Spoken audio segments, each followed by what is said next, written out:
Ito ang isa sa kagandahan ng ating kaugnayan sa Panginoon at pananampalataya sa Kanya.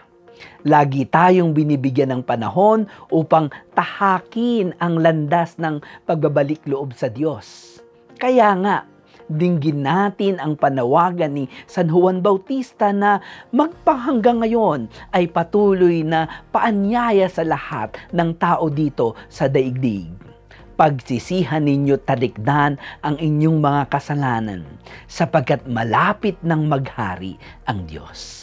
Mga kapatid, ngayon panahon ng Adbyento, pagsumikapan nating magpakumbabang aminin ang ating mga nagawang kasalanan, mangumpisal, humingi ng kapatawaran, at tanggapin ang biyaya ng pagpapatawad at awa ng may kapal.